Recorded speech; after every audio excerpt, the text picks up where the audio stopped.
So, ayan mga idol, actually sira ito mga idol nung binuksan ko. Sira itong lahat ng switch na maliliit na ito. Sira ito lahat. So, papalitan natin. Tapos ito yung sila mga idol. Ayan o. Ayan. Ganito pala yan pag minsan nasisira, ayaw na mag-on, naka-standby na lang. Yung ating mga TV na flat TV ay dahilan pala dyan ay yung mga switch na ito, yung maliliit na switch na ito ay nangangalawang pala at saka nag-i-stack up, nasisira na sila. Ayan. Ayan, diba? So, hindi malabo lang. So, ngayon ginawa ko mga idol, bumili ako ng bago. Ito, mga bago nito. Ayan. So, tag 5 pesos lang isa sa may electronics shop. Nag-DIY na lang tayo mga idol. Actually, kanina ko pa ginawa ito, kaya lang hindi ko na video. Ito mga idol, yan. Lalagay ko na dito. Sasaksak ko lang yan dito. Actually, ano ko na siya, naalis ko na yung mga luma. So, gumamit ako ng soldering iron. Ito. Tsaka yung soldering pump.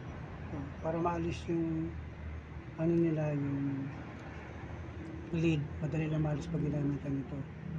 So, yun. Try lang natin baka sakali mag-okay. Hindi na natin dadalhin sa mga electronics pa para magbayad tayo ng mahal. Sana ito lang yung sira niya. Yun, kaya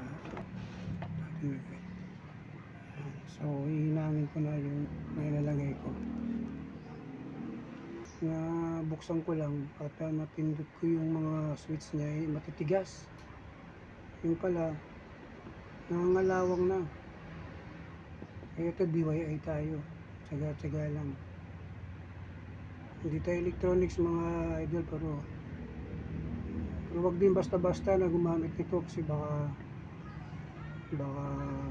makuryente kayo, ano. Kailangan may konting alam din kayo sa electronics. So yan na mga idol, okay na. Nalagay ko na lahat. Ayan, bago na siya. Yung mga luma na switch. Kita nyo naman, oh, yung diferensya. Grabe, kalawang talaga. Yan, yun yung ano, hindi na siya nagpa-function kasi siguro loob. Ayan, oh. Yan, di ba? Compare nyo pa sa bago. Ito yung bago niya. Yan yung bago. Yan, 5 pesos to po isa niyan. Ito yung TV mga idol.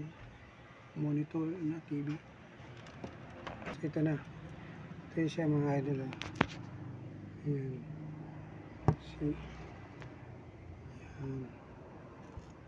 Ito man yung nilagay natin. Ito yung switch niya. Ito. Ayan. Ito yan. Ayan. Tapos ito, nilagay natin dito. At ito yung pinipindot niya. Ayan. Ito yung nakalagay mga idol. So, ilalagay na natin. Ayan. Ito yung electronics. So, ilalagay ko lang.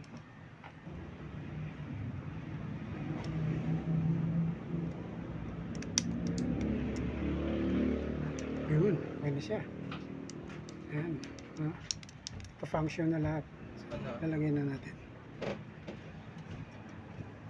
So, ito try muna namin mga idol. Ito yung nahulog ko. Dali. Ayan, okay. Sige mga idol. Dito.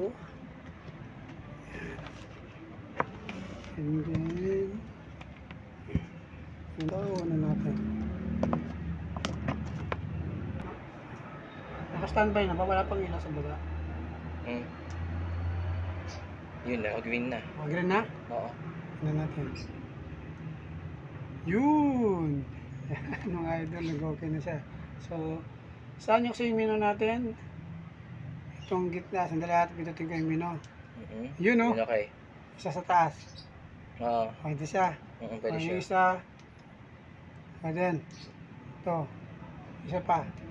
Pwede siya, oo. Oo, gumagana. Okay na? Oo. Okay na siya. Mababalik na natin. Balikan natin. Oh, see? Ay, salamat. Okay na mga idol. So, ibabalik ko na at gagamitin na ng anak ko sa monitor niya, dun sa CPU niya. Bye-bye, okay na.